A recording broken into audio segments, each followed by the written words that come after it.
Hello students. आज class 12th का हम लोग जो चैप्टर है ब्रिक्स बीट्स एंड बोन्स ईंटें मन के और अस्थियाँ, उसका नेक्स्ट टॉपिक पढ़ेंगे 3.2 डोमेस्टिक आर्किटेक्चर। इसके मैंने कुछ पॉइंट्स बनाए हैं, 6 पॉइंट्स बनाए हैं।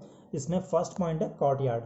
कॉर्टयार्ड का मतलब होता है आंगन। ठीक है, तुमने गाँव गए होंगे, गाँव में देखा होगा बहुत सारे घरों में आंगन बोलते हैं, हम लोग आंगन का इस्तेमाल करते हैं। और आंगन किस लिए इस्तेमाल होते हैं वो तुम लोग जानती हो, बेसिकली सेंटर फॉर आंगन with rooms and all sides. भी एक आंगन होता है, उसके चारों ओर कमरे बने होते हैं। उस आंगन में किसी का काम आता है, नहाने धोने, कपड़े, वीविंग। ठीक है, इन सब सारी चीज़ों का इस्तेमाल होता है, कुकिंग का, वीविंग का।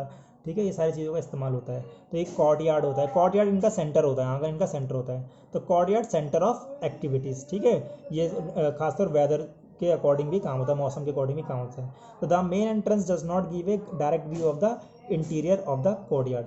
मतलब जो घर का मेन गेट होता है ना, वो मेन गेट से, मान लो घर का ये मेन गेट है, अब इस मेन गेट से डायरेक्टली क्या है, आंगन नज़र नहीं आता है। आंगन दूसरी जगह पे होता है, मेन गेट दूसरी जगह पे आता है। ये एक सबसे ज़्यादा इसका मेन फीचर्स था। नेक्स्ट आते हैं बाथरूम। ठीक है, every house is heads on bathroom. हर घर में अपना एक अलग बाथरूम होता था।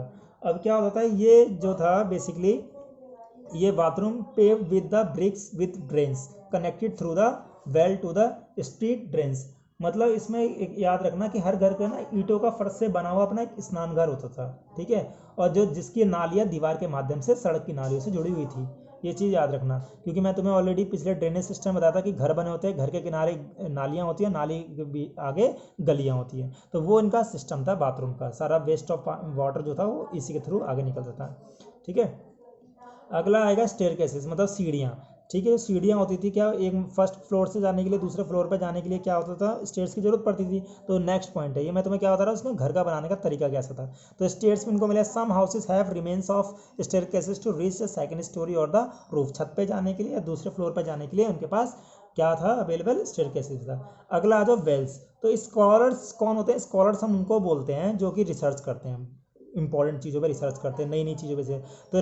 तो स्कॉलर्स क्या बोले, scholars have estimated that the total number of wells, मतलब कितने कुएं होंगे, लगभग टोटल कुएं बोले उन्होंने 700 कुएं होंगे। कहाँ पर, मोहनजोदड़ो के अंदर पानी के कुएं। क्योंकि जो भी आने जाने वाले लोग थे ना, वो इन कुओं का इस्तेमाल करते थे, पानी पीने के लिए, आराम भी करते थे। तो ये है आपका डोमेस्टिक आर्किटेक्चर के 6 point, courtyard, courtyard centre of activities, bathroom, staircases and wells. अगला टॉपिक है द कीटाडेल। ठीक है, कीटाडेल का मतलब होता है दुर्ग, दुर्ग मतलब होता है किला।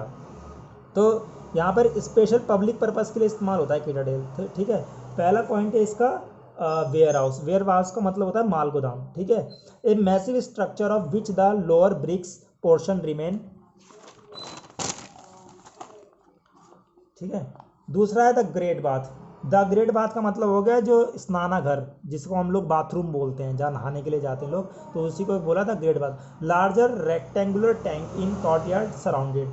मतलब ये क्या है, जैसे मैथ में तुमने पढ़ा होगा, रेक्टेंगुलर उसकी शेप का बना होता, और वो ना गलियारे बने होते उसके चारों ओर। ठीक है, किसके, द ग्रेट बाथ के। ये इसका नेक्स्ट पॉइंट। अगला पॉइंट है फ्लाइट टू ऑफ स्टेप्स।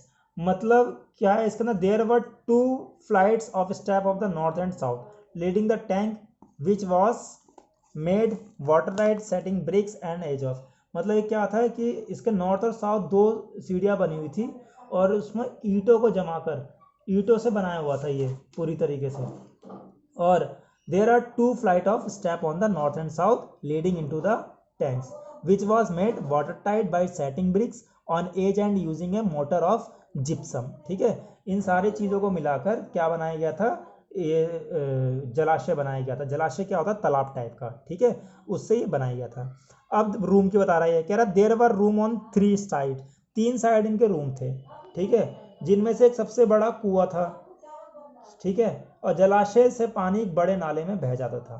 मतलब 8 बाथरूम थे, 4 ऑन ईस्ट साइड और दूसरे साइड में 4th corridor with drains from each bathroom connected to a drains they drain along with the corridors. के बहाने वो सारा गंदा पानी उसमें बह जाता था।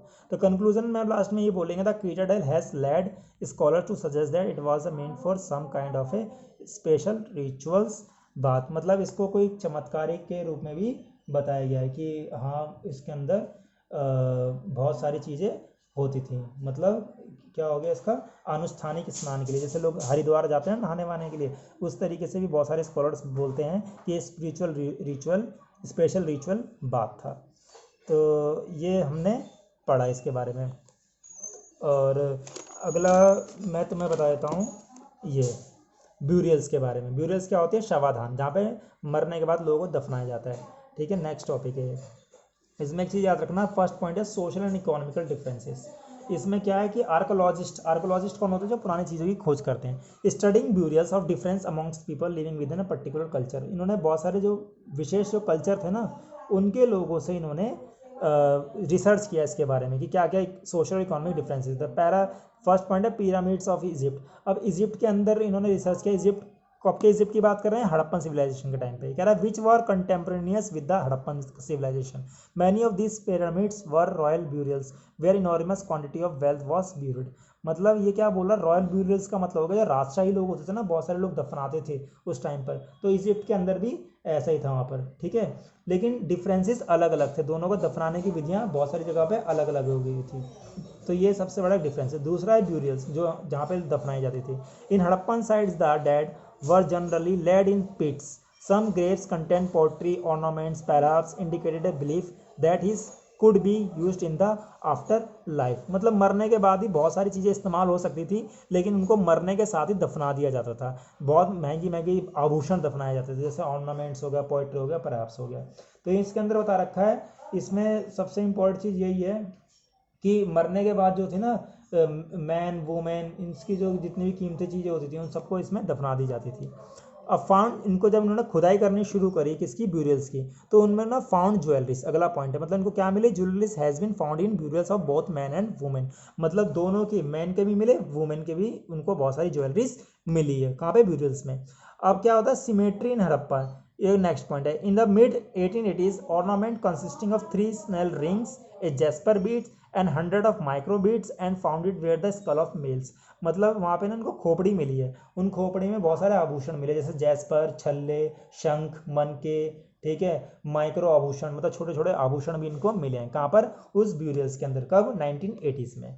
ठीक है, तो ये हो गया आपका ब्यूरियल्स के बारे में। इसका कंक्लूजन ये था, in the some instances the dead were buried with copper mirrors, but on the whole it appears that Harappans did not believe on burying the precious thing with the dead। लेकिन ऐसा नहीं था, अल्टीमेटली बोलेंगे कि जितने भी लोग मरते थे उनके साथ बहुत कॉस्टली चीज़ें, एक्सपेंसिव चीज़ें उनके साथ दफनाई जाती थी। कहीं कहीं पे किसी किसी की बॉडी में मिला है, किसी किसी की बॉडी में नहीं मिला है। तो इस समय ये मालूम चलता है कि यहाँ पे बहुत सारे डिफरेंसेस भी थे, सब लोग एक चीज़ को फॉलो नहीं करते थे। इसका कंक्लूजन है। तो आज की क्लास हम लोग यहीं ख़त्म करते हैं। अगली क्लास हम लोग में नया टॉपिक स्टार्ट करेंगे, looking for luxuries and finding out about craft production.